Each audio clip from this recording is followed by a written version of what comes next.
Okay, how excited are you for Cherry Jones?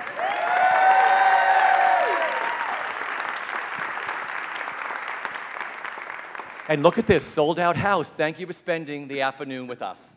Okay, so thank you, Stacy, and good afternoon. How do you best describe my guest, Cherry Jones, who is one of the greatest actresses working today? For her work on stage, she has been called everything from masterful to the high priestess of New York theater. She hails from Paris, Tennessee, and graduated from Carnegie Mellon School of Drama. Her first big break in New York was in Claptrap, opposite Nathan Lane from Manhattan Theater Club.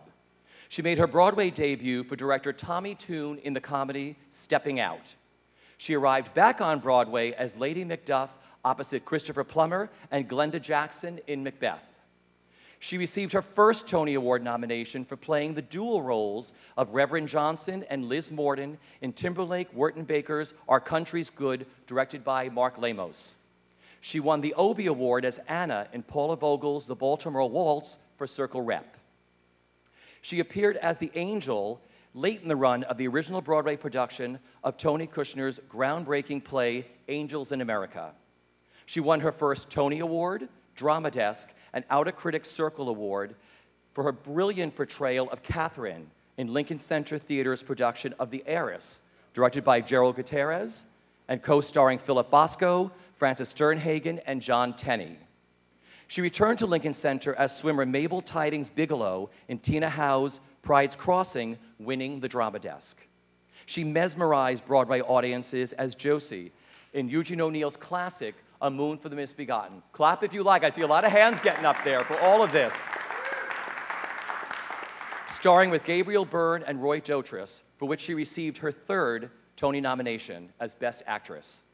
For Roundabout Theater Company, she has starred as Hannah Jelks in The Night of the Iguana, Major Barbara, and Mrs. Warren's Profession. She also appeared on Broadway in Nora Ephron's Imaginary Friends opposite Swoosie Kurtz as battling divas Mary McCarthy and Lillian Hellman. She appeared as Liz in Peter Gayton's play Flesh and Blood at New York Theater Workshop. She won her second Tony Award, the Drama Desk, the Lucille Lortel, Outer Critics, and Obie Awards for playing Sister Aloysius opposite Brian Ethelburn, yes? In John Patrick Shanley's Pulitzer Prize-winning play, Doubt. She also played Grace in Brian Friel's Faith Healer, starring with Ray Fiennes and Ian McDermott. On television, she is known to millions of fans for her Emmy Award-winning role of President Allison Tucker on 24. And the Lifetime film What Makes a Family, starring alongside Brooke Shields and Whoopi Goldberg, and the series Awake. Her extensive film work includes Ocean's 12, Cradle Will Rock, The Horse Whisperer, The Perfect Storm, Erin Brockovich, Signs, The Village, Mother and Child, Swimmers, and Terrence Malick's Knights of Cups. And now she is back on Broadway, giving a tour de force, career-defining performance as Amanda Wingfield opposite Zachary Quinto, Celia Keenan-Bolger, and Brian J. Smith in director John Tiffany's stunning new production of the Tennessee Williams classic, The Glass Menagerie.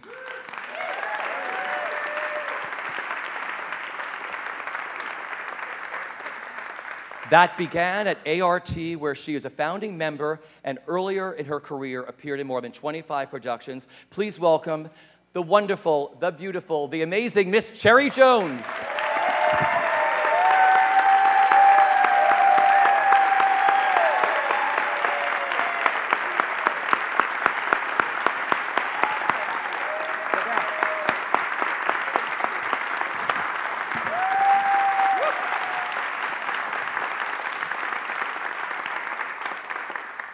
Back there trying to fact check everything. How did I do? Allison, President Allison Taylor.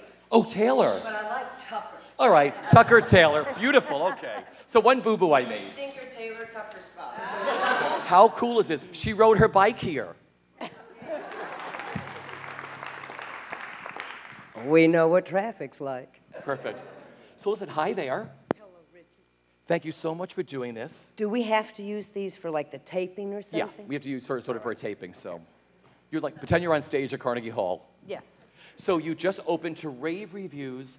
Have you been able to put the last week or so into perspective? we just get to do it. Yeah. You know, I mean, it is, I will say that having been doing this for about 35 years, this, I think, has a feeling to it unlike anything that I've ever been involved with.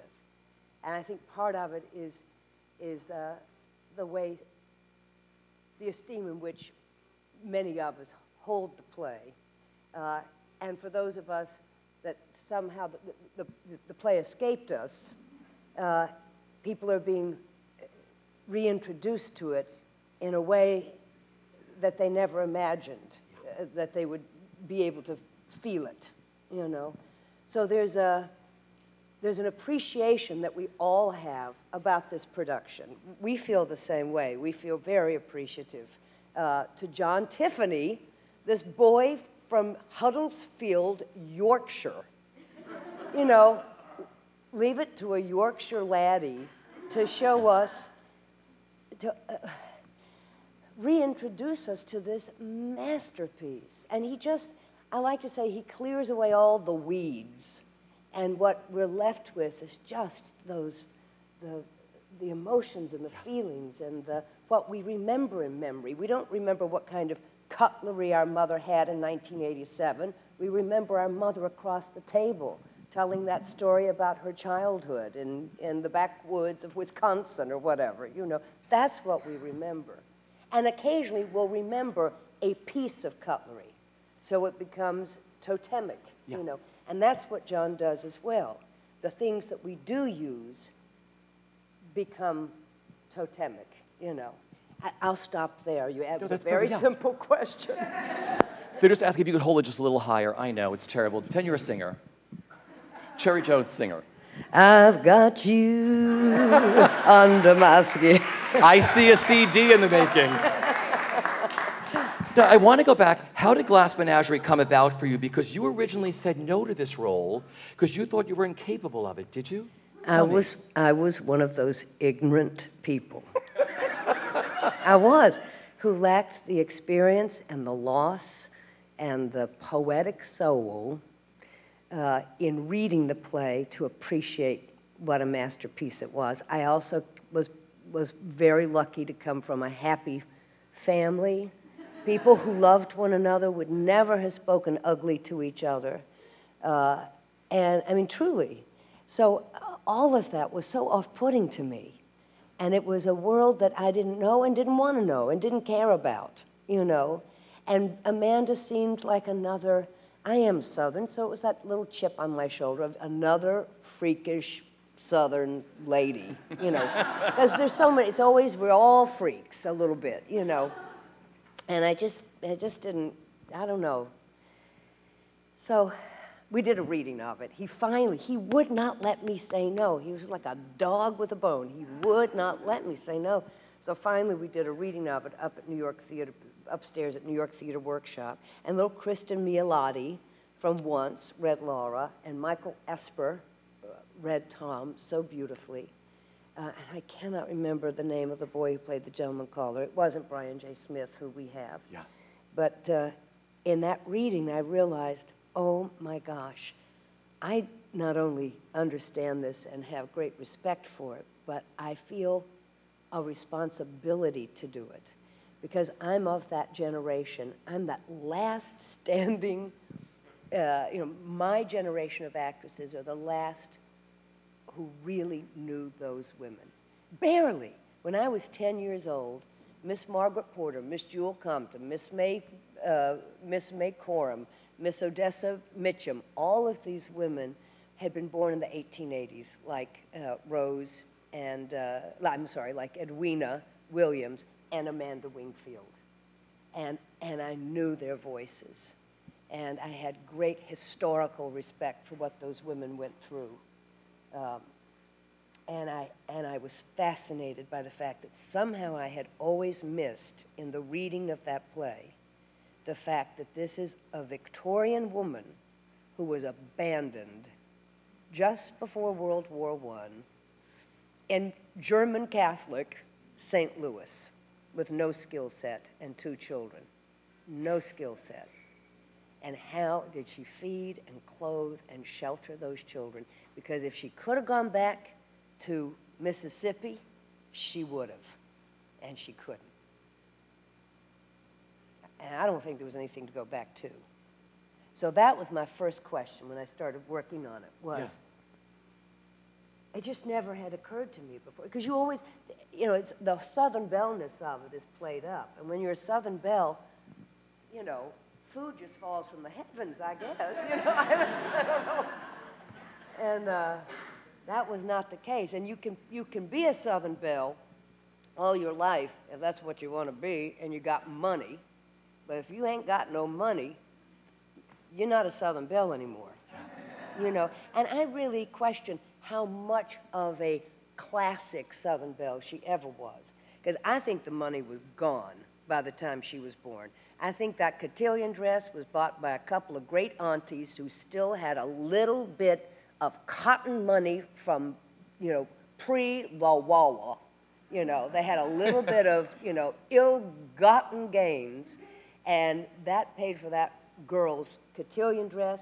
She met that man, and he got her to stop talking underneath those dogwood trees, and she's loved him every moment of her life since, and she's still madly in love with him. Yeah. And that's why the portrait's still on the wall. The portrait's still on the wall. Yeah. So I want to talk about your director. Sorry. No, that's perfect. No. Singing, remember, you're singing here. No, not at all, because, you know, it's such a challenging role because I've always seen women play her like a monster, and she's not a monster. She loves those children. More than anything in the world. More than anything in the world. They are alien to her. Yeah. But she loves them. Yeah. I'm sure there are a few mothers out here who understand that very well. You know, this production is the perfect ensemble. Talk about your fellow cast members and how you bonded. You're a family. We don't even call ourselves an ensemble. We call it the quartet. Yeah. And we really did just fall madly in love with each other. We you know, it's that wonderful thing when you're working on something out of town and your real life just goes away and you have no real responsibilities except, you know, the show. And every single night during rehearsals and performance, we would go over to Zachary Quinto's apartment because, of course, he had the coolest one of all of us. It was very old and fashionable and looked out on Mass Ave. And we would sit there and talk and play music and talk about our families and probably drink too much bourbon occasionally and till the cows came home. And it was just heaven. We went through this, at A.R.T. you have 4 weeks rehearsal, you have 3 days tech, and then you have 3 previews, and then you're open. It's fast. And for this play, that's fast. And so the fact that we really got to know and love and trust one another helped so much, you know. And so the one night we opened on a Wednesday night, we played Thursday night. Friday, that crazy blizzard hit, and Cambridge got 25 inches in about 16 hours. And so they canceled Friday, and they canceled 2 on Saturday, and then we played 1 on Sunday, had Monday off, and that Tuesday was when Ben Brantley came. And thank goodness I didn't know he was there, because we'd had a lot of time off. But we played, we trade down the stairs we went and trade down the snowy stairs of the Harvard Library, you know, at 1 a.m. You have enough bourbon, you can do anything, you know. It was just, we had the best time. Is it me or thee? I'm going to give you mine. You take mine. All right. And I'm switching to this one. Okay. Am I talking more than you? No, yes, you are talking more than me. You need to talk more than me. No, not at all. You are working with one of the finest directors John Tiffany. What makes him such a great director? Well, he has a vision. He comes in with a vision, but it's not a rigid vision. He knows the touchstone things that he wants to accomplish. He knew that Amanda and Laura came out of the furniture. That was one of the first things he told us, and Celia and I were like, okay. We'll leave that one to Bob Crowley. and he knew that they were so excited with this notion that we were going to be completely isolated. They had been to an art exhibit, and some of you may know who the artist was. I do not. It was in London, and it was a room filled with sump pump oil, which I can hardly believe they allowed, because that would have an odor and I would think would be incredibly dangerous. So maybe, in fact, it was not sump pump oil, but it was made to look like that. Well, then they decided they wanted us to be floating in sump pump oil. It's fun to say. And they, you know, it doesn't matter that you all know what it is. It's glycerin. Glycerin with some black dye thrown in or something, which gives it a viscosity so that when it finally does move, it doesn't just ripple like water. It has a thicker, more poetic ripple, more laconic ripple or something. I don't know. But the thing about John is he is such an incredible collaborator. And he makes everyone in the room feel like we have an investment. From the woman, the amazing prop woman, Cindy Lee at A.R.T., who built the couch that works beautifully in this production. I know some of you haven't seen the show. I forget that because the couch is such a friend of ours that let's see. But he has this, he's funny, he's like a little boy, he's kind, he's generous. He cried pretty much when he wasn't laughing, he was crying in rehearsal. And his notes in previews were excellent. In fact, he called me today to discuss something. And I said, John, I woke up this morning thinking about how that note about the contract between Amanda and Tom is working like gangbusters all the way to the final scene of the play. And he said, ooh, I'm so glad to hear you're so in it that you can hear my Yorkshire accent. That was really good. No, he just loved that he so excited us and filled us with this play that we just think about it kind of nonstop right now, you know. So this production is so clear and pure and perfect. At what point during the process of working on it or performing it did it all come together for you? I'm not sure, because I always had faith, because that's the other thing John gives you. He gives you confidence. You never feel pressured with John. But there was a time when I got, I don't know when, I think, quite honestly, once we were up in front of an audience and we got the feedback that we had from the audience, we knew that we were doing something right. And certainly watching the gentleman caller scene, I knew they were doing something right from the first day of rehearsal. I mean, that I wish everyone could have seen the procession of the work on that scene. It's just been a thrill of a lifetime to watch Celia and Brian J. Smith structure with John that scene. But I knew that was perfect. I knew Zach and Celia in the drunk scene were perfect. I knew the things that I was not in were perfect because I could see it, and I knew they were perfect in the rehearsal room, you know. And I wasn't sure. I was always afraid I was too over the top, and John kept trying to get me to be bigger. And then finally, I just gave over to being really big. and then I saw that the audience was responding, and that's when I started to have confidence in it. What is the last thing you do before you go on stage each night, that final preparation for Amanda? Is there something you do before you come on stage?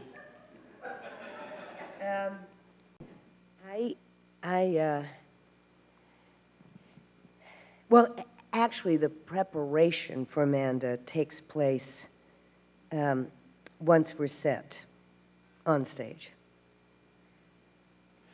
And I can't talk about it. Okay. And I'm not visible. Well, I want to go back to the beginning. You hail from Paris, Tennessee. Tell me about growing up with your mother and father, and who raised you? Well, mother taught English in high school, and Daddy had a flower shop in my hometown, and I was born in a house with my daddy, my mother, my grandmother, and my great-grandmother. And it was this little house on Poplar Street, and right behind the Methodist church there, and where my parents sang in the church choir every Sunday of their lives, because a florist doesn't get many vacations, because Saturday and Sunday are big flower days, especially when they're funerals, or Mother's Day. But so Daddy and Faf Van worked at the flower shop, and Mama taught, and Odessa Mitchum raised me. That's who I knew, and she was this enormous woman, black, who had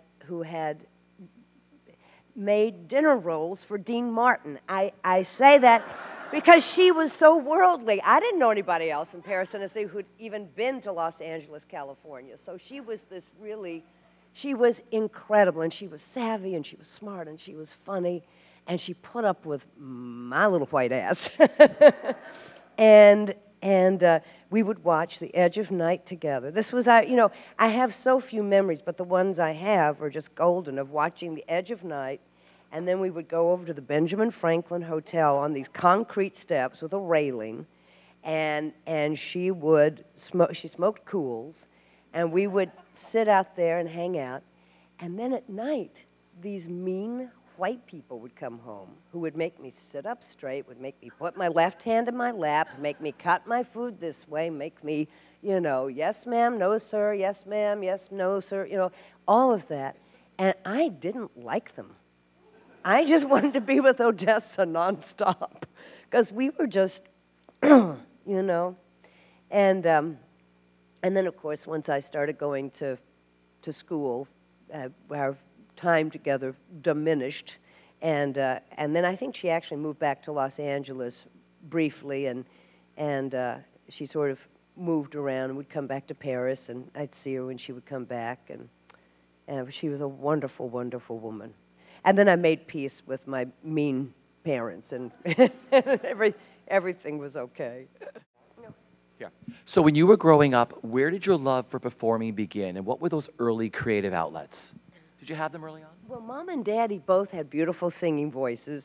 Daddy was a tenor, and Mother was a contralto, and so they sang at, the Cancer Society benefits at the City Civic Hall, and all sorts of different events. So I grew up seeing them singing these beautiful romantic duets together. April in Paris was, of course, a popular one in Paris, Tennessee. And so I was around, and my grandmother, Thelma Cherry, who I was also extremely close to, who worked at Daddy's flower shop, always wanted me to be an actress. She would say, "You're not going to get married. You're going to be my career girl." How did she know? But she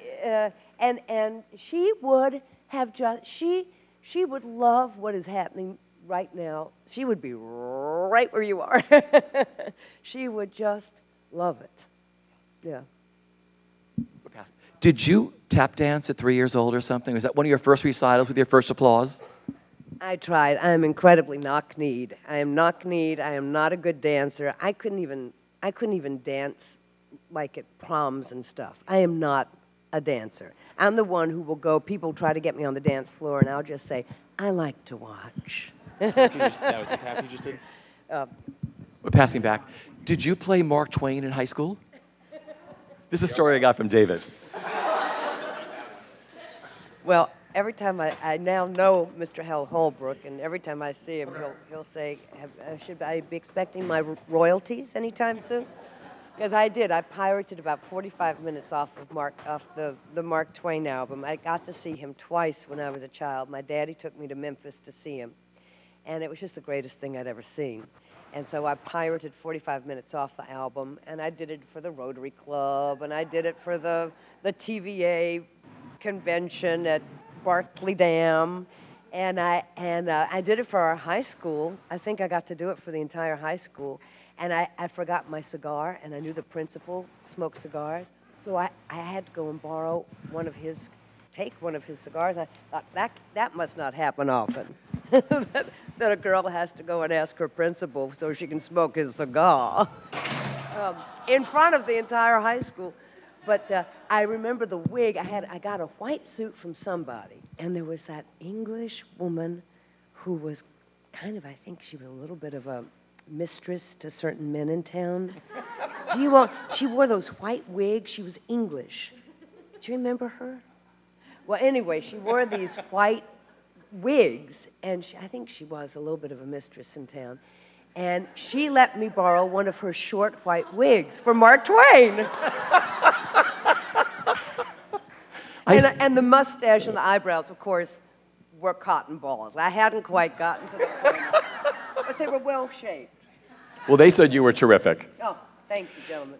Okay, so you saw Colleen Dewhurst in A Moon for the Misbegotten. Tell me how that performance changed everything for you.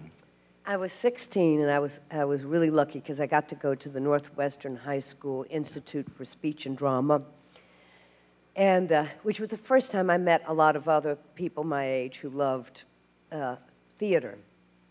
And they took us to Lake Forest, Illinois, to see this out-of-town workshop of A Moon for the Misbegotten.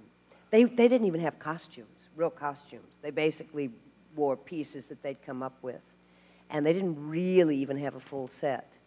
And I just remember the moment the lights came up, here was this large, strong woman scrubbing the boards of that little front porch on that shack.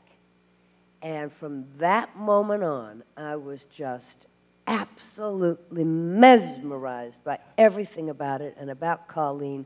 And because I'd never seen an actress who was big and strong and bold and that horse laugh, and I'd just never seen that before. I didn't know you would ever be required to do that, as an actress.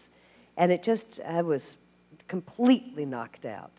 And it's so interesting because I saw the tape of it I actually saw the tape of it when they put it on television this couple of years later at the end of the Broadway run.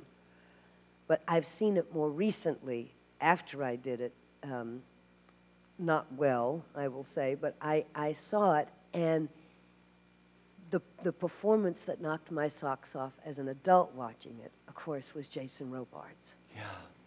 And I think they filmed it late in the run, and Colleen had gotten a little more hammy, and he had just gone deeper and deeper and deeper and deeper. And it was just, so that knocked my, so both of them at different points in my life were huge influences on me. Yeah. Well, you graduated from Carnegie Mellon, where you studied drama. What did you take away from those years? Carnegie was sort of in turmoil when I was the 4 years that I was there.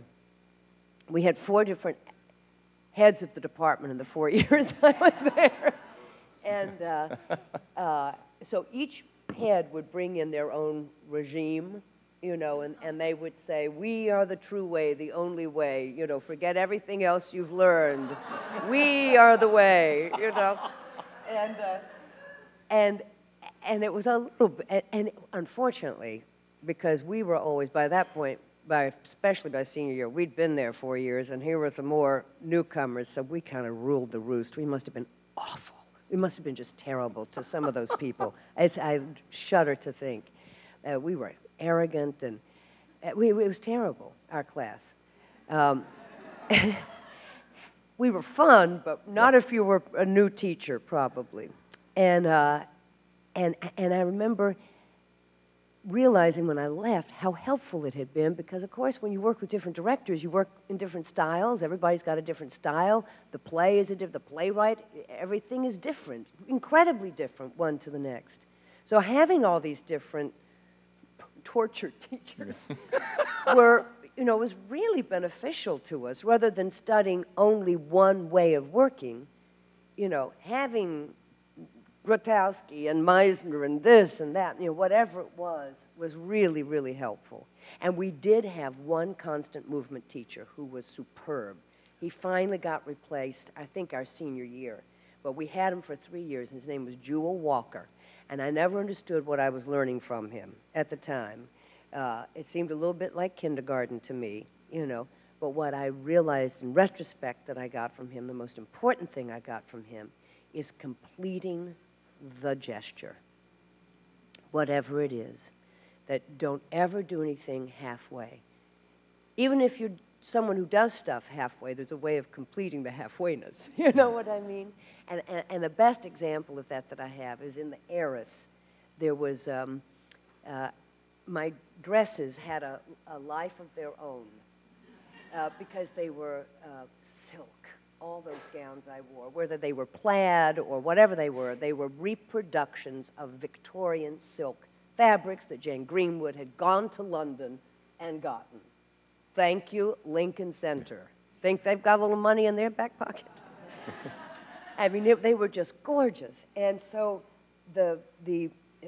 and I had lots of petticoats underneath, because I could have had a hoop skirt, because it was 1851, and it's right when hoop skirts came in. But a hoop skirt would have been too aggressive for Catherine Sloper. It needed to be languid and romantic. And so when I would sit, the dress would be and so whenever I would try to always time it so that I never really had to be speaking until the costume had settled, because the audience loved to watch it. The audience just loved watching the completion of that. And if I'd done it in between, I would have been competing with my own costume. And, who wants to do that? But I mean, those kind of things have such, they're poetry on stage, completing those motions. You all forgive my big old bare feet. Take your shoes off if you want. I'm trying so hard to be a lady, but it's not working. Well, everything changed for you again when you auditioned for the American Repertory Theater, A.R.T. in Boston. Look back at those years and working with them and what that all meant to you. Well, that was my training. Yeah. Without a question. By some bizarre fluke, this Romanian director named Andrei Belgrader, I don't know if any of you all know Andrei, he's a character, and I love him dearly. And he hired me to play Rosalind in As You Like It at the A.R.T. in 1980, the summer of 1980. And I just never left. I mean, I stayed there for 10 years. Well, 6 out of 10 seasons, but I was there 80 through 90, most of those years, and did 25 plays with them during those years. And it was just, we worked with André Sorbonne a great deal. I worked with André more than anyone. Dr. Jonathan Miller, David Wheeler, just a whole bunch, Anne Bogart, and Umka Sloboska, I just can't remember right now. a lot of Eastern Europeans. And Eastern Europeans, I always say, the sky is the limit. There's nothing stopping you from doing anything. And André Sorbonne would give you this insane blocking sometimes. But you always knew, André could tell you to go in that corner and stand on your head as Viola and do the Patience on a Monument speech. And if he told you to do that, if you committed to it, it would work like gangbusters. And it would be the most interesting thing you'd ever been asked to do, And it wasn't, people used to say he was a puppet master. He wasn't a puppet master. If you completely went with him, it was heaven. And that was the kind of training I had. It was very, it was just kind of wild and wonderful. And again, we were company, and we could do anything together. There were about 10 of us who were core company members for most of those 10 years. And it was, you know, and there had very few companies left. And that's what I wish we could bring back to the American theater, our companies, because that's where young actors really get to learn, because you just go from show to show to show to show, and you don't have to audition. You know, you're in the company, and the people who run the company know how they need to stretch you or how they need to use you. It's sort of like being in the wildly creative army. You know, you go where you're sent and you do what you're told, and it's wonderful. Oh, you've got I got my back. Your first big break in New York was in 1983 in the Manhattan Theater Club production of Claptrap, opposite the likes of Nathan Lane. Well, let's see. You started something before that, but this was sort of one of the first. That was in The Philanthropist, and then we had done Claptrap up at A.R.T, and it had been a huge success. It was delightful, crazy, wild, stupid, wonderful, funny, farcical. You know, just took place, and a guy was starting a chicken and wing shop he was starting a funeral home and a chicken and wing shop. That's what it was. I mean, it was just ludicrous, you know. And then our director, Bobby Drivers, died of AIDS, and we came to New York, and it did not go as well in New York. It did not go well at all in New York. And part of it was I don't think our director really trusted the play, so he started cutting the play. And when you're doing a farce, there's not a lot to cut. Yeah. It's not. So anyway, it was, and then, this is interesting, they fired our leading man. Nathan was one, and there was another beautiful, beautiful actor that they fired. And it's always been my feeling that when people get fired, it's because something's not working with the script or with the director. And whoever gets fired, in my experience, has been the lucky son of a bitch. You're not the first person who has said that here. They're like, they were the lucky one. You made your Broadway debut in Tommy Tune's short-lived production of Stepping Out. Great cast, Carol Shelley, Carol Woods. What are your memories of doing that? Because that was short-lived. We would do yoga every morning. Marge Champion would lead us in yoga, and Tommy Tune would teach us how to tap. Those are my memories of that play. Wow. Yeah, it was fun. Yeah. And I had, flashbacks of being 3 with my knocked knees. And I remember when we closed, he said, I never thought we'd ever be able to teach you how to tap.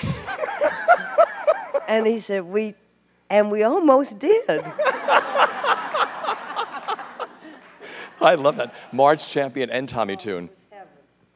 Well, in 1988, after... And I will say, he was the first person I ever heard read that famous letter from Martha Graham to Agnes DeMille, which I'm sure almost everyone in here knows. Wow. And if you don't, the greatest line from that letter is, there is no satisfaction whatsoever at any time, only a divine, queer dissatisfaction about what we do as artists. Yeah. It's just heaven.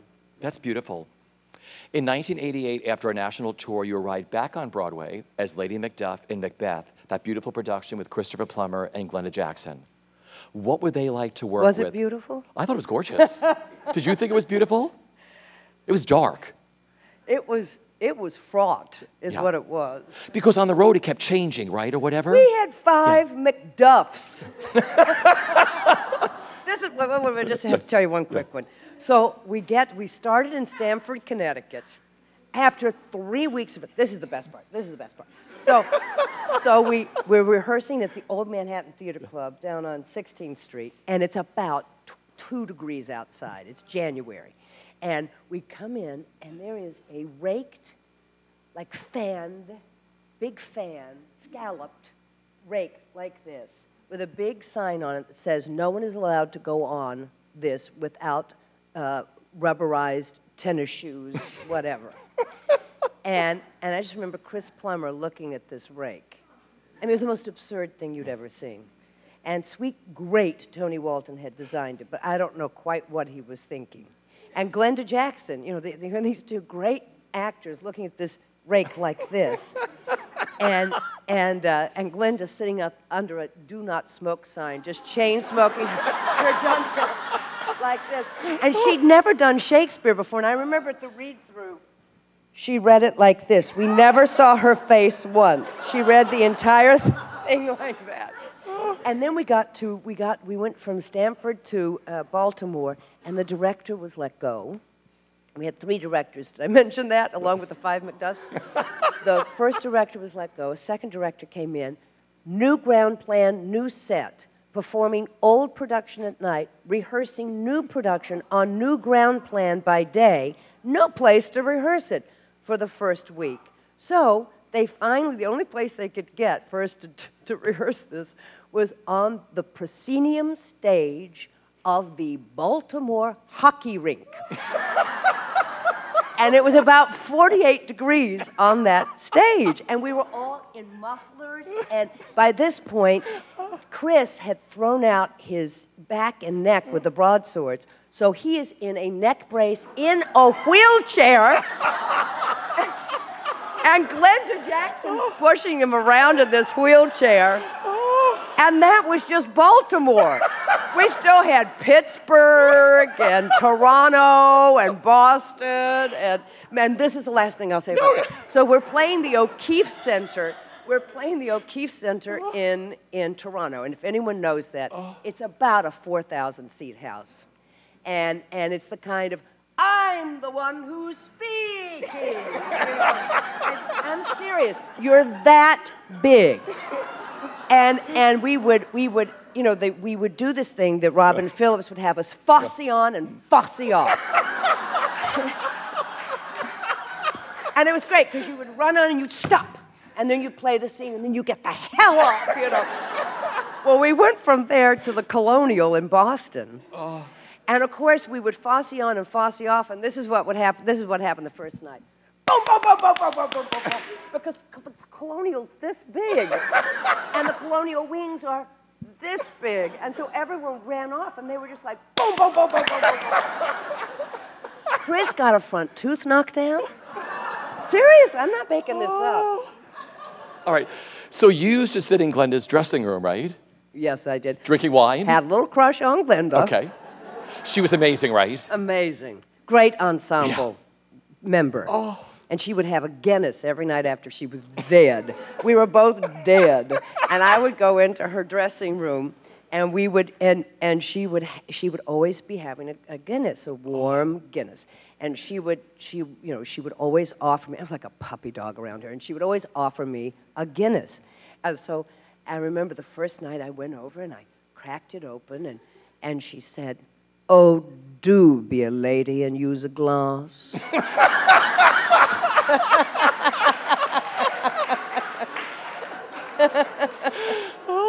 That's classic. It was fun. It was fun. Okay, you played the angel late in the run of the original production of Tony Kushner's Angels in America. This is the benchmark play about what it means to be gay in our country. What did that role and that play mean to you, both personally and professionally? Well, I was real glad to get it.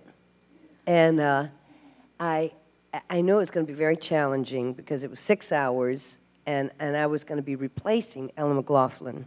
I can't go into what it meant for me to do it because it was, I just look at it as the work that went involved is what I can really remember most clearly instead of some philosophical thing about what it meant to me.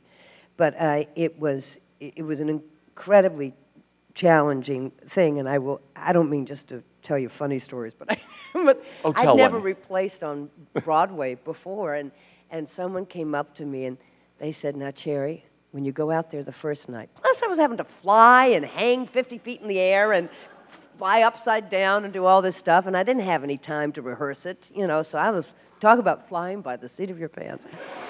But this person said to me, "Cherry, now when you get out there, it's going to be very bright, everyone's going to be talking very quickly, and they're going to be shouting at you. And I remember thinking, I've been doing this for 25 years. I don't know what I'm going to do. I know how bright the lights are. I know what performance energy is. And I got out there, and I was blinded, and everyone was yelling at me.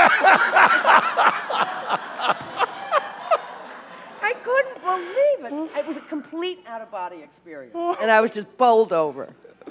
I love that. And one night, I got so caught up in I didn't get caught up. If you didn't have the right gravity, if the pins weren't right where they needed to be on the harness for these, you never went 360 degrees, but you went 359. You know, because you could flip up this way, and then you could flip up and have the things in front of you. You know what I mean? 359. And so one night, I didn't quite get enough swing, and I'm the black angel, and I'm like this. I mean, like this. Throw myself up, and it's when I'm talking to someone very angrily, and I'm like,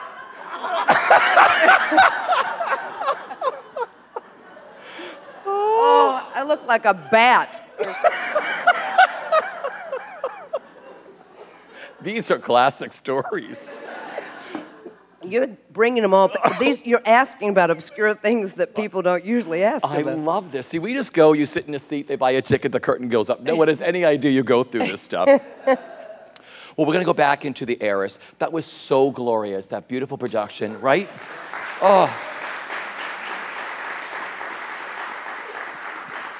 One of the greatest directors, Gerald Gutierrez. I loved him with his dog. He used to do his interviews with his little dog. I loved him. Phyllis. Yeah. What was that like? Memories again. I know the dress, gorgeous. Working with that cast. Yeah, well, it was the first time I got the call. Well, I got this script from my agents, and the young, agent said, they want you for Aunt Penniman. And I said, okay. And I started reading the script.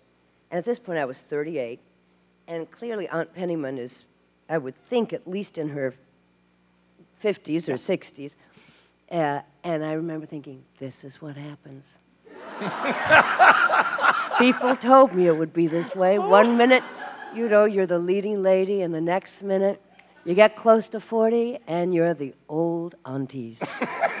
And I just thought, but I didn't really think it would happen so quickly. I still have kind of a youthful face, and, you know.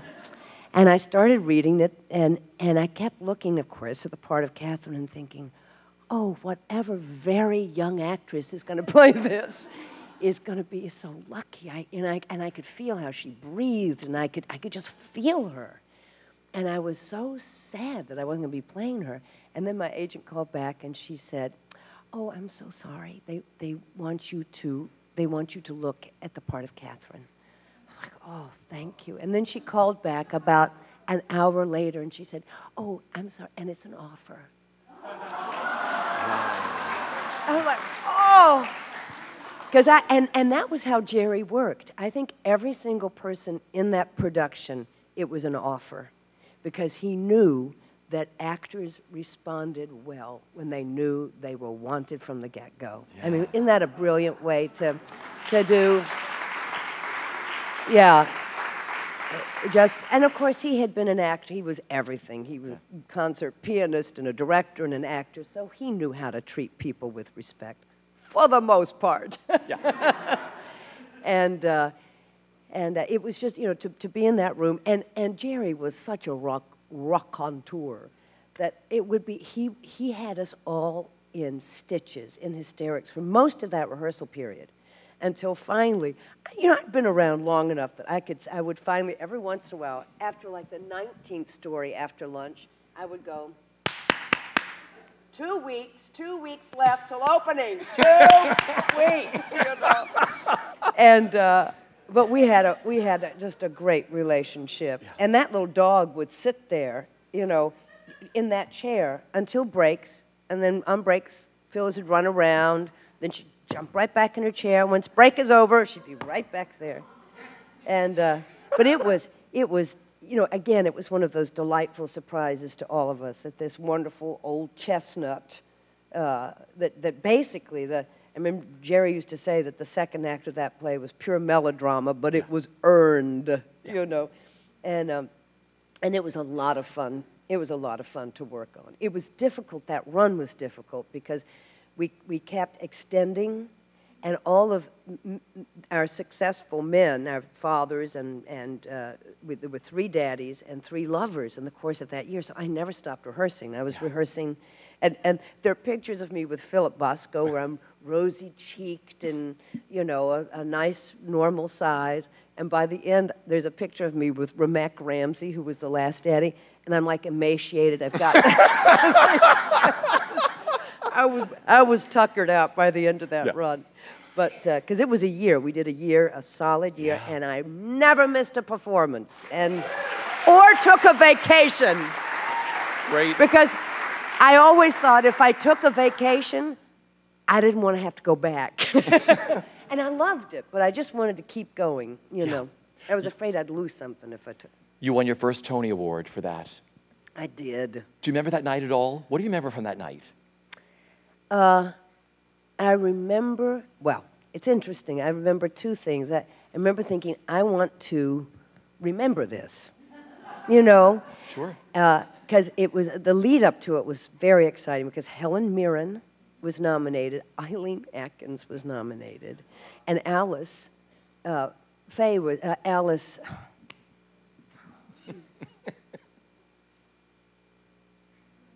We'll have someone Google this. oh, while no, we're- no, no, it's too embarrassing. Huh? No. The having our say. Oh, Mary Alice. All I could think was Alice, because Mary Alice, thank you so much. And Helen went around and dropped off notes to all of our dressing rooms and said, come to Undertois on Thursday nights and we'll have Broadway dish night. And so for 6 weeks before the Tonys, every Thursday night, we would all go and have these fun, you know, leave it to Helen Mirren, leave it to the Queen, you know, to bring us all together. But that was fantastic. And then I remember saying to myself, you know, should I win, don't, just take it in. Because you know when extraordinary things happen, they're a blur, because it's too much. And I just thought, just take it, just be present, and just try to take it in. And I remember looking at Mary Alice and at Eileen and Helen when I won. Yeah. And I got to thank my grandmother, Thelma Cherry, and my creative dramatics teacher when I was a child, Miss Ruby Kreider. Yeah. And I think Colleen. I think that's who I asked. Thanked when I, Yeah, beautiful. I remember that night. You had another major triumph at Lincoln Center that started as San Diego's Old Globe when you played champion swimmer. Is it Mabel Tidings Bigelow? Yes. In Tina Howe's beautiful Pride's Crossing. Yes. Was it a challenge to find her? It was a beautiful production to watch. I remember this was Tina had written a play where a woman is 90, and then she's 5, and then she's 90, and then she's 10, and then she's 90, and then she's 13, and then she's 90, and then she's 20, and then she's 90, and then she's 35, 90, and then she's 65, and then she's 90, and then she dies. and I remember reading this, and there was no concession whatsoever to transitions of getting her from 90 to 5 and 90 to this and 90 to that. And I thought, well, how in the I remember, again, it was one of those things I'd sort of said I would do almost before I even read it, you know. And I just remember sort of throwing it across the room and saying, how do you do this? But Jack O'Brien knew how. And he made those transitions into these little set pieces that he could then use over and over and over again. And they were done so beautifully that the child who played my daughter and my granddaughter and all these different children in Mabel's life I had this walker, and I would walk as the old lady over, and the child would bring me a piece, a sweater or a something, and I would stand up straight from this being this 90-year-old woman with a walker, and I would put on this, whatever the garment was, but the connection with this child never wavered for a moment. we were as one. And she wasn't someone handing me a prop. We were, there was a connection there that kept the familial importance of the play going at all times, you know. I don't know, it worked really well the way Jack figured out how to make that happen. And it's one of, well beyond Catherine Sloper or most things I've done, it was my favorite thing I've ever done. Really? Yeah, because it required such a physicality. And it required, you know, to being asked to do that in the course of and I never really left the stage the whole night, and I just was going back and forth. It was just fascinating to get to do. Yeah. Another brilliant director, Jack O'Brien, right? Yeah. He's the best to work with, isn't he? Everybody who I've spoken to who's worked with him just loves that whole experience. Oh, he's just He's superb. like a little kid. He's superb. And he loves what he does. He loves loves the it. theater inside out. He loves it. Yeah. And he loves when things are getting a little ragged to give that come to Jesus speech, too. He gives a great come to Jesus speech. You played the role of Hannah Jelks in Tennessee Williams' Night of the Iguana. Brilliant, twice. First at the Goodman in Chicago for director Robert Falls, and then you came 2 years later to Broadway with Robert Falls again for Roundabout. Yeah. Hannah was a hard character for you to find, wasn't she? She was, because she was so brilliant and so worldly and so educated and had, you know, spoke many languages and was an intrepid world traveler and an artist and a ethereal creature, but grounded in human suffering. And I mean, she was extraordinary, and I just didn't know how I was going to achieve that. And I did. I knew she was this New England Nantucket woman, and I did sort of just try to build her shell. And little by little, I gained the confidence and just went with Tennessee, trusted Tennessee, and got there. The production in Chicago was stronger than the production in New York. Really?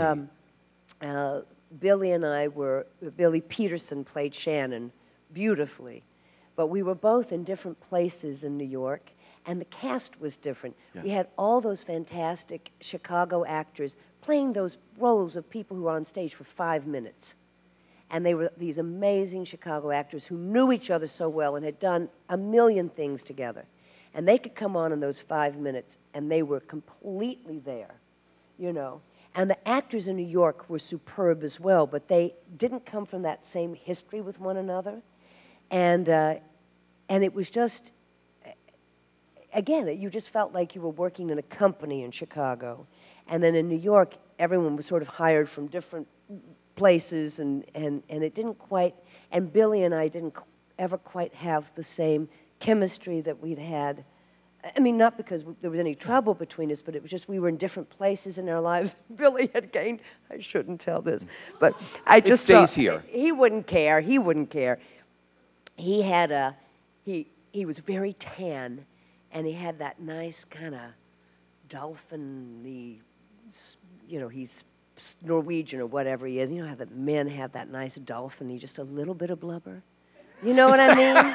That taut dolphin, I call it that dolphin thing, where it's all taut. It's just a little extra insulation. And he was brown. He was just so beautiful, this Shannon. And then when he got to New York, he'd put on a little weight. And he didn't quite have as much color. And so he always wore T-shirts after that. And that you never saw his chest again. That was a disappointment to me. But it was funny. I mean, there were little things like that. Anyway, it doesn't matter. I love these stories. We love these. Imaginary Friends. Oh. Nora Ephron. That's sort of your musical comedy debut on Broadway, right? With Swoosie Kurtz, where you were battling divas Mary McCarthy and Lillian Hellman. Directed, of course, by Jack O'Brien. Yes, indeed. What was that like? It was taking the that on? wackiest thing in the world. And Nora Ephron, gosh, she shouldn't have gone so soon. She was just the most delightful, brilliant woman. And when you went to her house, you had fried chicken and macaroni and cheese. She knew how to cook. And that was I used to call it like a literary musical variety hour. Yeah. It didn't quite find a niche in New York theater. But gosh, it was fun to rehearse. And Swooze and I were on opposite sides of the stage at all times. I was Mary McCarthy. Swoozie was Lillian Hellman. We started the show every night, back in the days when you could really smoke a cigarette on stage in New York City.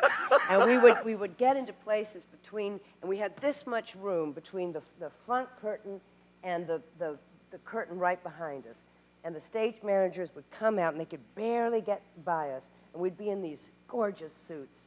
And I would watch Swooze, and she would literally like screw herself into the deck. And they'd light our cigarettes, so when the light came up, you just saw these two glowing cherries from these cigarettes. And I thought, I'm enjoying the beginning of this play. It was so much fun. And Swooze, because we never ever got to be together much, because we were always on, and because I did smoke, and I would go up on breaks and have a cigarette, and Swooze would always put her feet up in a chair and do yoga while I was up smoking. She would do these stretch things, and again with the chairs, like the angel upside down. And so we decided it was important that every Monday night we would go and get big, thick ribeye steaks and martinis. And we would sit and talk and talk and talk, because again, we were out of town and real life was on hold. And we would go every Monday night to Morton's Steakhouse in San Diego and eat these thick steaks and drink, because Swooze is so funny, the purest vodka there is, apparently. Oh, I love that. You know, I love it. Jerry Mitchell was the choreographer. I mean, it was a crazy show. Yeah, it was. And Marvin Hamlish wrote the music. Yeah. And Craig Carnelia wrote the lyrics. Yeah, it was a wacky, wacky thing. Yeah. But we had fun. I'm sorry. And you don't hear these stories either much, but Bill Haber, our producer, it was clear that we were not going to run. It was a big bomb, and nobody seemed to like it. And we opened around, it must have been the end of November or maybe early December. And he kept that thing going until like February 13th because he didn't want to put people out of work during the holidays. And I know that for a fact. And there's no telling how much money he lost on that. And maybe it was a big fat write-off. I don't know how that works. But still, you know, it was such a loving thing to do. Great producer. Great Man, too. Great man. Really great man. He saved the children, or he used to be the CEO of Save the Children. Sure. Yeah. Well, now on to Doubt. You won your second Tony Award for your brilliant performance as Sister Aloysius in John Patrick Shanley's beautiful play, Doubt. Mm-hmm. This play was originally given to you by Doug Hughes? Yes. All right, so you read it. What did you think? I loved it. Yeah, right away. Right away. I thought I've never read a play like this. And then I thought, oh, I think I could do this. And then, of course, I thought, I can't do this. You know, I'm Methodist from Tennessee, for starters. You know?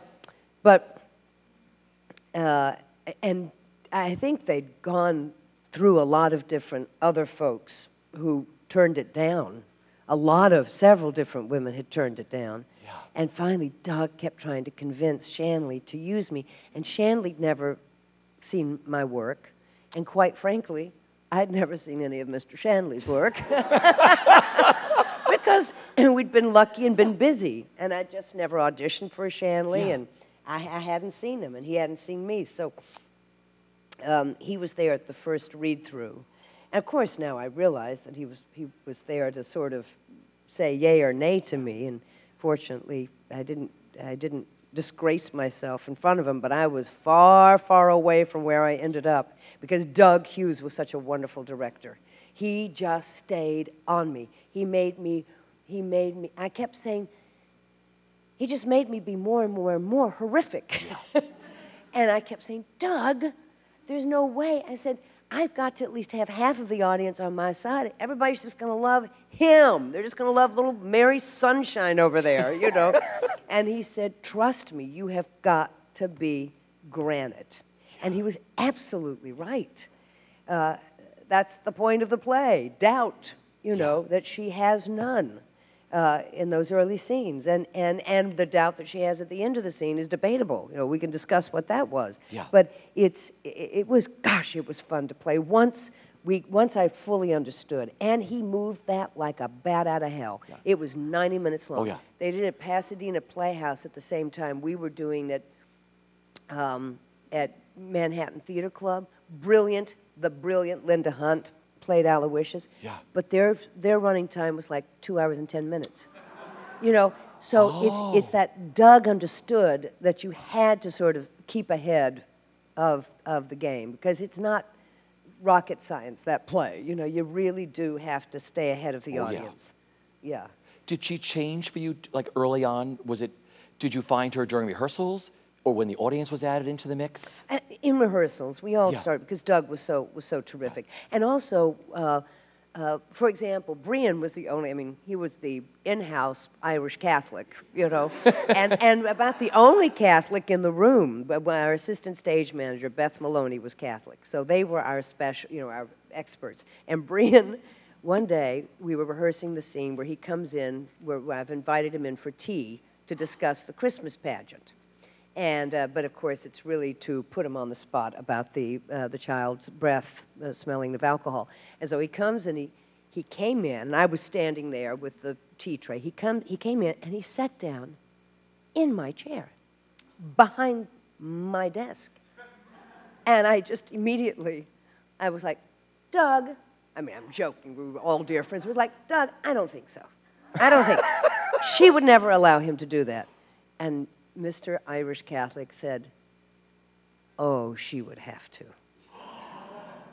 That's right. And I said, but I'm the principal. He said, I know, but I'm a local parish priest. Yeah. And it was like, holy cow. So that, you know, it was that understanding that this woman might as well have been wearing a burqa in a village run by the Taliban. Yeah. Seriously. There was no democracy. Yeah. And she could only go to her immediate superior, who was inept. Yeah. And that was it. She had no other recourse. The priest had all the power. And if she'd gone to the police, I'm sure Yeah. she would have been excommunicated Yeah. for, you know, disloyalty to the church. Yeah. So she was trapped. Yeah. You loved working with that cast, especially Brienne. I loved all of them. Oh, yeah. Yeah, yeah. But Brian and I did have Yeah. fun with those fights. The fireworks. Yeah, yeah. Yeah.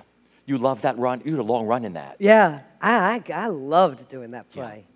It was, once you got that first 14-minute scene out of the way where she never stops talking, then It's smooth sailing, right? yeah, then the rest of it was a cakewalk. Yeah. 90 minutes long. It really was, you know, because it just took care of you, you Yeah. know. But Second Tony Award for that. Do you remember that night? Because everyone I speak to about it say they're so surreal. You hear all these names, you hear your name, and say, please let me get up there without falling. Well, again, I told myself, just enjoy it. Just Yeah. take it in. Look, see what it's like to be on the stage at Radio City Music Hall, you know, without a nutcracker costume on, you know? What is that like, you know? It was, and it's nice to just sort of try. And so I do vaguely remember. Yeah. I don't really remember what happened after, but, well, kind of, sort of, a little bit. Yeah. But you had a good night. I think I talked to you that night. Yeah, you did talk to me that night. Brian Friel's Faith Healer. I loved this show because it was a monologue play. People saw Faith Healer, right? And gosh, it's a gorgeous play. Yeah. Ray Fiennes, and is it Ian McDermott? Yeah. Okay. Or Dearmond. Yeah. But none of you talk about each other in the play, but it's all monologues. Yeah. Were you scared about the monologue play? I mean, Yes, Yeah. but the language was so exquisite that Yeah. I had to say yes, even though I knew I wasn't going to have enough rehearsal time.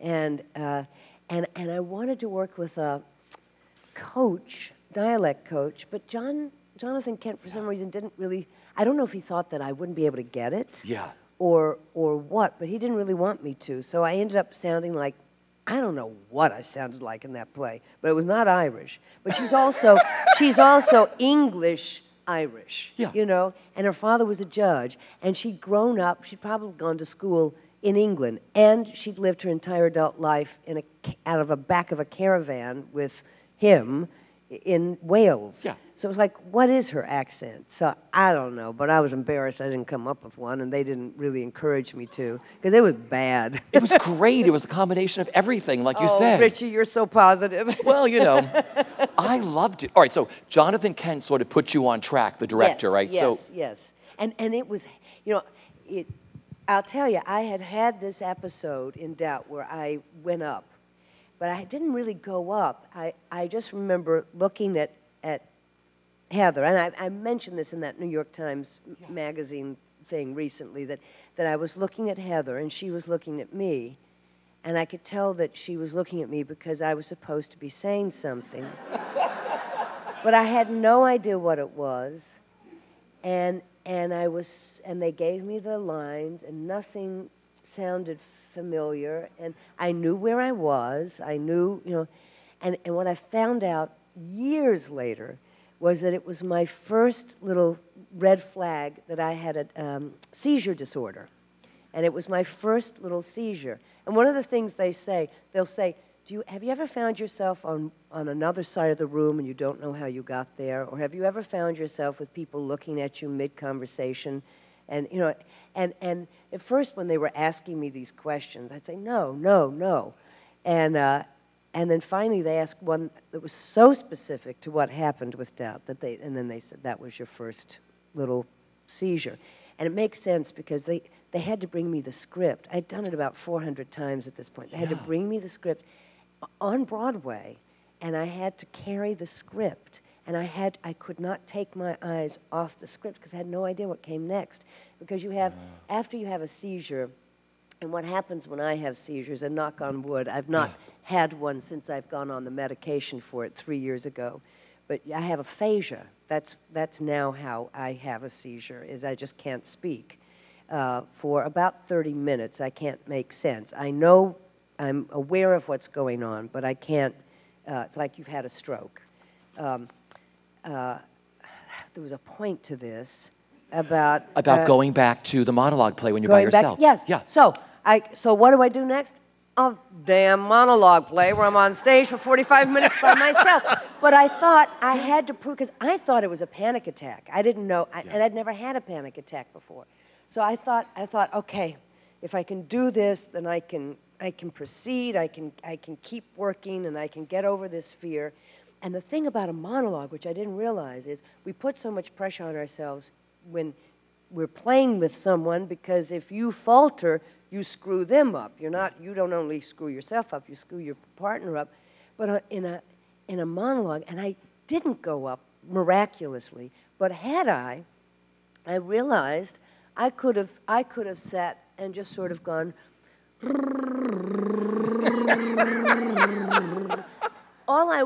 until something came to my mind, because no one knows.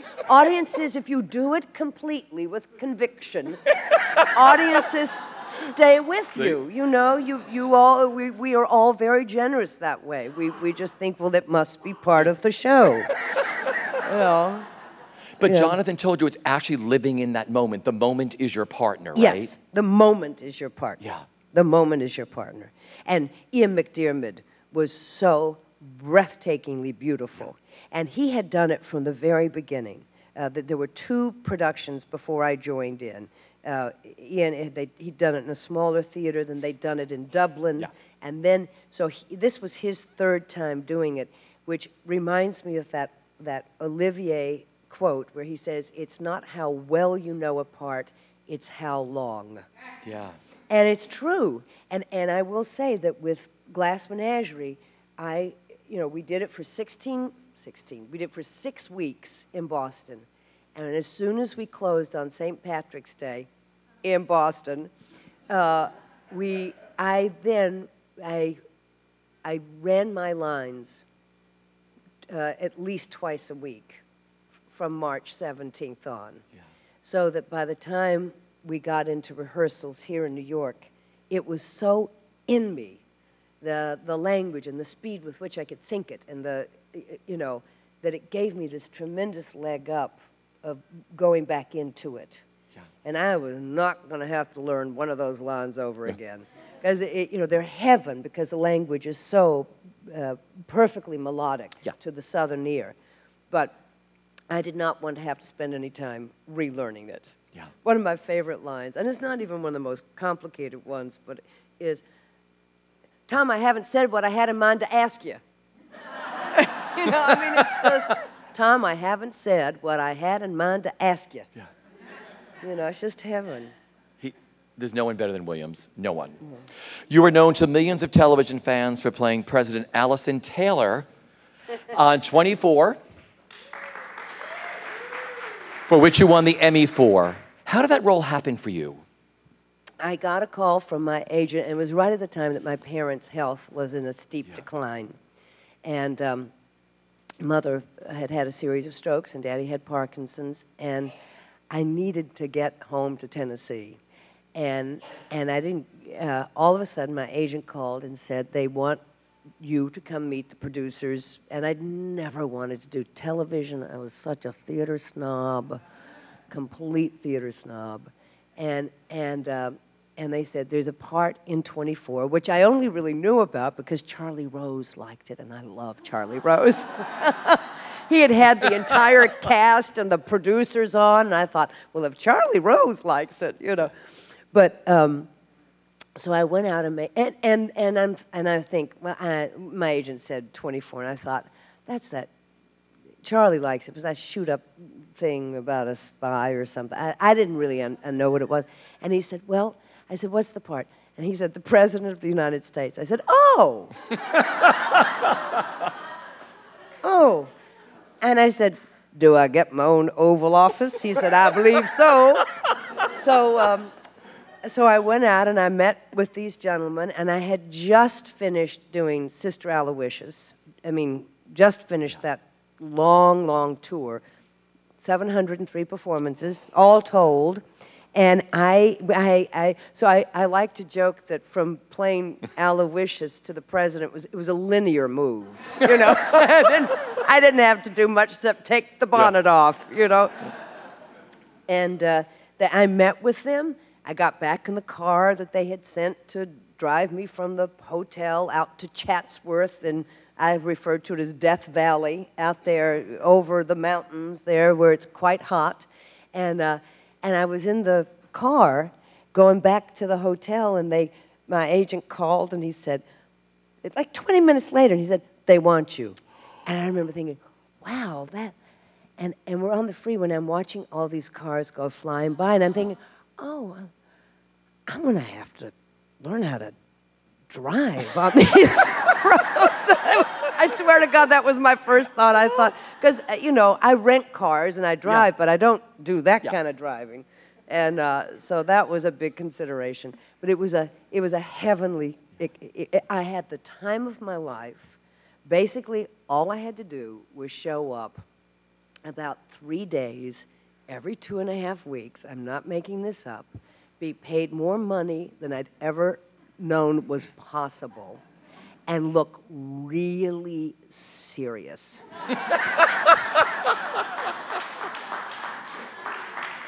And that's the truth. And I won an Emmy for it.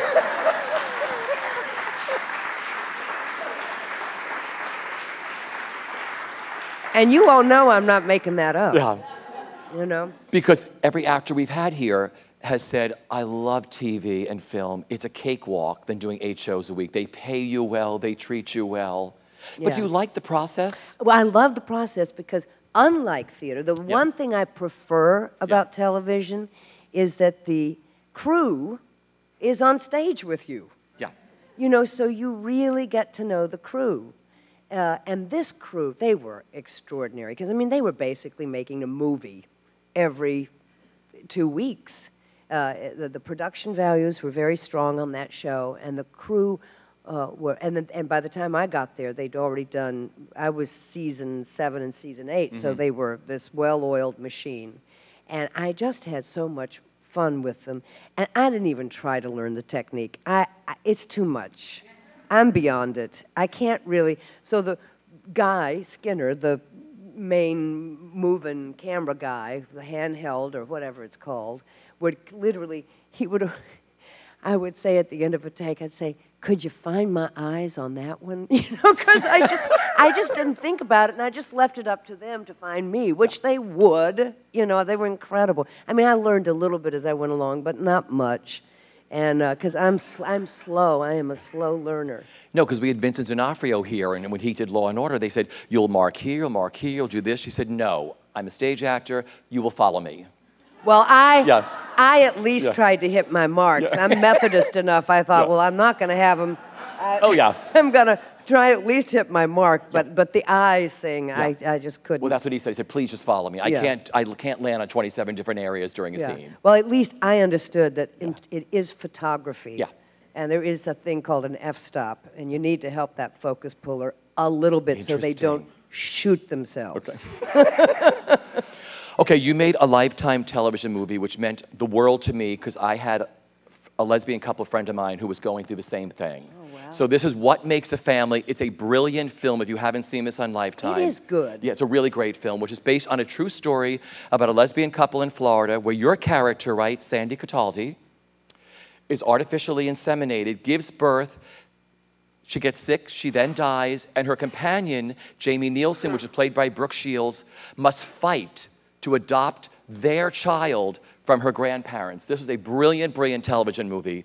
And I will say that Craig Zayden and Neil Maron, who produced it, looked for months and months and months to find a story that had a just ending to it, because there were these same stories all over the country, and very rarely would the parent have the child returned to them. And this woman, Janine, it was just extraordinary what she went to get that little girl back. And the little girl wanted to be back with her mother. Yeah. And get this, she was so dogged in her pursuit that this was in Dade. This child was born in 1979. That's how long ago unheard of at that point. Yeah. And after, I think, 4 or 5 years, we of course, made it a smaller amount of time. It finally went to a very conservative judge in Dade County, Florida. And the judge recognized that she was the parent and gave that child back to her mother. Yeah. And that's the story they found. Brooke Shields has never been so beautiful before. And I'm not talking about beauty physically. Yeah. She was gorgeous in this role, and it was beautifully directed. And you really felt that these two women loved each other. Yeah. It was really well done. Yeah. Groundbreaking, and I love Neil and Craig when they do that sort of stuff. Yeah. You do a great time working with Brooke and with Whoopi Goldberg, right? Yeah, well, I never worked with Whoopi because my character had died by that point, but yeah. Yeah. Because I want to get personal for a second. I've had many openly gay actors sitting in this chair, including Michael Urie, Jim Parsons, David Hyde Pierce, and Billy Porter, discussing their decision to come out and how freeing it was for them both personally and professionally. Mm-hmm. And you have done so much for gay rights, and you've always been in the forefront. Please. I haven't really. Well, but you're out there. You're a voice that people can look at and everything else. Was it ever an issue for you? Did you ever grapple with it, professionally or personally, about coming out and what it would do to your career or anything? I never did. I went to a drama program, college, where everybody was gay. Yeah. I went into a profession that's rife with homosexuality. I have lived in, Greenwich Village since 1986, almost 20 years after our forefathers and Stonewall. So the way was paved for me by the time I came along. And the only time I had, the only time I had any question about it was, I remember, because the Heiress brought me to national prominence, and I was having interviews, knowing that I was now going to be on record in a high-profile way. And Mary, my partner of 18 years, we're no longer together, but we are dear friends. And Mary's mother, who was Irish Catholic and lived with us, did not know that we. She lived downstairs. And there was a little apartment beneath our little apartment, and we got that so she could be with us. And I remember it was Green, Blake Green, from what would that be, Newsday or anyway. She was sitting there in my dressing room at the Heiress, and she said, "So, are you with anyone?" And it was like I saw this neon light over her head flashing. Here it is, here it is, here it is, here it is. And I looked at that flashing light and I thought, yes, Mary O'Connor. And as I'm saying that, I'm thinking, and I just want to know when this is printed and just make sure it doesn't go, but just make sure Mrs. O'Connor doesn't go to the newsstand that day. And you know. But somehow I managed to be open about my sexuality, and we managed to protect Mrs. O'Connor at the same time. But it was very important to, and Mary tried to tell her. Yeah. My favorite time, Mary tried to tell her one day, and she said, "Mother, I need to talk to you about something." And Mrs. O'Connor said, she was from Cleveland, "Will it trouble my soul?"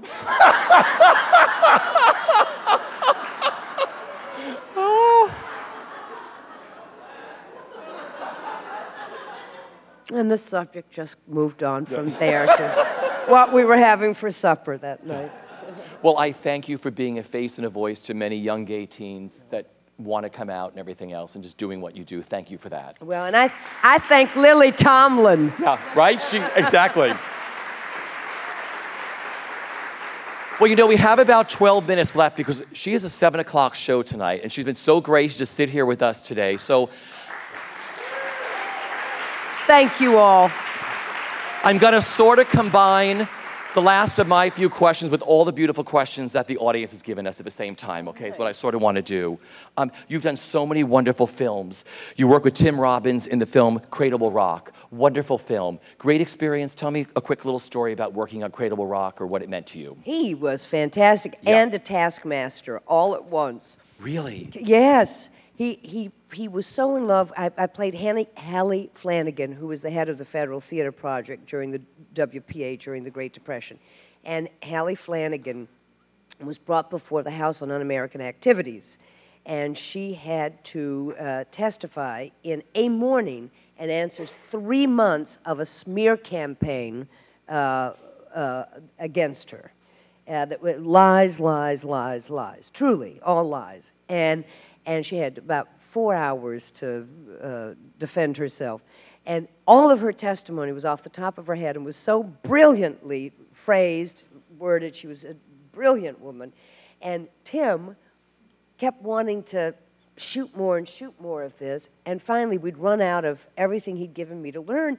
And at lunch, he came in with a speech this long that was so complicated and so brilliant, and asked me to, he said, "I'd like to shoot this after lunch." And I thought, you son of a bitch. You are an actor, you know.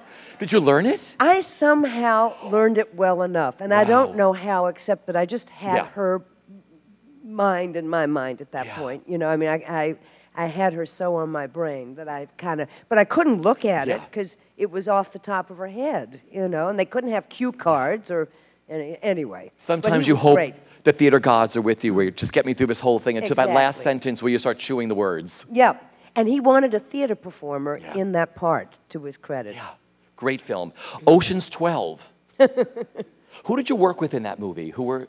Matt Damon and Steven Soderbergh, who shoots every frame of every movie he does. He shoots it all himself and gives someone else credit for it.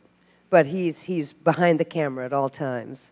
And it was fun because my very first scene is looking in this jail, and it's like every American icon, you know, movie star icon, you know, from Brad Pitt to George Clooney to Matt Damon to all these, Elliot Gould and Rob Reiner, not Rob Reiner, Carl Reiner. Carl Reiner. And, you know, it was just this whole amazing group of men. and I'm playing this badass FBI agent. It was fun, You had a good time, right? really fun. Okay, you worked twice with director, is it M. Night? Shyamalan. Beautiful. See, I always let my guests say that name. First in Signed, you played Officer Paskey, Yes, and then Mrs. Clack in The Village. yes. People who I've had here, what was it like working with him? I always loved watching Knight think because he would sit and his eyes would go completely far, far away. And you could see, I'd never seen anyone, you could see way back here, there was a whole world, you know? and it was always kind of beautiful to watch him think. Oh, but I loved working on The Village because we had created this utopian village and he brought us to this Girl Scout camp in the pines of New Jersey for a week for like this little boot camp where we, lived in tents but, at night we would go to Jolly Hall where there would be some amazing vegan chef because Joaquin Phoenix was vegan, and we would all have these amazing meals. And we didn't have to go out and kill anything and cook it over the fire. But, by day we would be weaving baskets from reeds, and the boys would be plowing, and then we'd come into these, 4-star meals at night. So, but then we would go back to our tents, where it was 38 degrees the first night, so it was chilly. But anyway, that was a great deal of fun. Signs was very difficult because they started shooting 2 days after 9/11, which was, and I live in just about 1.5 miles right above the towers, and it was. I couldn't believe they were going to start shooting. Yeah. And they took me. We went through the Lincoln Tunnel the minute it opened. To go down to Bucks County to shoot. And I remember as we went up the cliffs of New Jersey out of the tunnel, looking back, and it was I think it was the first time I broke down the way I'm surprised I hadn't broken down before, just because I didn't recognize the city at all, But I was angry, as was Ann Roth, who designed the costumes. She was furious that they were going to, but it was the money shot. That first shot was the money shot, and they just felt like they had to start. And also, film people, it's sort of like being in a carnival, right? Yeah. It's like carnies, and they didn't quite. The crew didn't. I remember this Teamster picked me up to take me to the set that morning. This is Thursday morning, and he didn't mention 9/11. He didn't mention it. And I finally mentioned it, and he literally said, "Yeah, it's too bad what happened up there." And then once there was even a couple of actors that were talking about their spinning classes who'd come from the coast. And it was the most, I'll never forget, it was the eeriest experience I've ever had with fellow human beings. Yeah. And when I came back 2 weeks later, they all got it. But it had taken that long for them to really understand what had happened. Wow. It was very strange. Yeah. Working with Wolfgang Peterson in The Perfect Storm. I had a great time. No. I just, because no one ever asks me these questions. You're really good, Mr. Richie Rich. He said to me at this audition, he said, and he loved theater, and he loved a movie, The Misbegotten, and we were talking about different things, and he said, "So, Jerry," I can't do a German accent, clearly. He said, "So, do you like water?" Because we were in the water a lot. Yeah. Swimmers. Wonderful little movie. Yeah. Memories of that or fun making that movie? It was a small movie. It was at Chesapeake Bay. I'd never spent time on the Chesapeake Bay. Yeah. And it was a small, kind of almost guerrilla film. So, my favorite memory was of Miss Alice Palmer, who was she was the award-winning crab picker. Yeah. And I had to learn how to pick crabs, and it's not easy.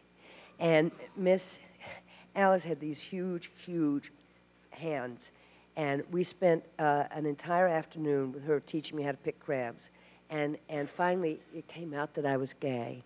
And she was deeply religious. And we had this amazing talk. She was worried about my soul, but we came together. It was an amazing afternoon. And then we were in the scene together. I'm looking out at sea. My husband's having an affair.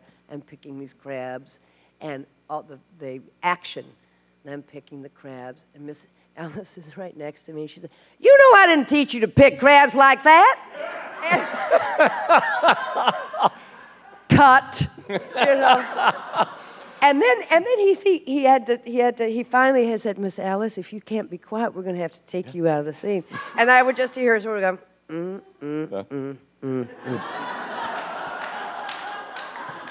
was embarrassing her. You played Eleanor Roosevelt in Amelia. Very, very, very briefly. Yeah, but great. What is it like playing a historic person like that? Like playing... That's really the only one I've...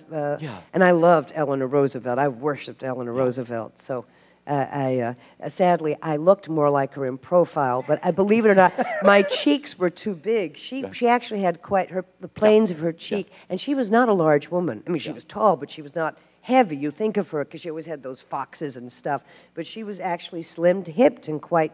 And whenever the camera would be on me with the teeth that they gave me, I looked like Howdy Doody. I did not look like, but in profile, I really looked like her. Yeah. Oh. One of your latest films I want to talk about, Days and Nights, which is Christian Camargo, who's in Romeo and Juliet right now with Orlando Bloom. Yes. You're in that movie. I am. Yeah, what do you play and what's it about? It's a version of The Seagull. It's a modern version of The Seagull with the most amazing cast. It's Bill Hurt plays the brother. Yeah. And Allison Janney is Arcadna. Christian had to end up playing Trigorin because the actors kept getting other jobs, money jobs. Jean Reno, the French actor, is the doctor. Mark Rylance is Ippihodov. I'm not Machenko. And Katie Holmes is Masha. But a lovely, let's see, Mark. Well, there are a bunch of us in it. And Mike Nyqvist, who is in all the Swedish Girl with the Dragon Tattoo. He's I guess the good guy. I don't know those films, but I guess he's the good guy. But he's in there. So it's this, and Kostya is Ben Whishaw. Yeah. The English actor. Dynamite cast. Amazing cast. I hope it comes. I'm going to see Christian. He's coming to the show the one night they can all come. So I'm going to hopefully. And Mark Rylance is almost back in town. Yeah. All the best of a theater folk in this film. So my final question is a double-parter. What are you the most proud of at this point in your life, professionally and personally? And what is the best bit of advice that you've been given that you still live by? Oh, gosh, those are big ones. In terms of social worth, I do think what makes a family professionally meant a great deal to me because I know how much it meant to people, lots of people. Mama always said, never confuse your self-worth with your professional success or failure. And that's always been... something. And this sounds so pathetic, but one of the things I'm most proud of in my personal life is that I outlived both of my parents. I know that sounds strange, but but I remember when Mother and Daddy both died. They died 3 years ago, and Susan and I looked at each other and we said, "Oh, thank God we outlived them." Yeah. Thank you for the most beautiful afternoon. Oh, thank you, Richie. Thank you. This has been pure magic. Thank you all. Thank you all. Let's hear it from Miss Cherry Jones. Thank you all.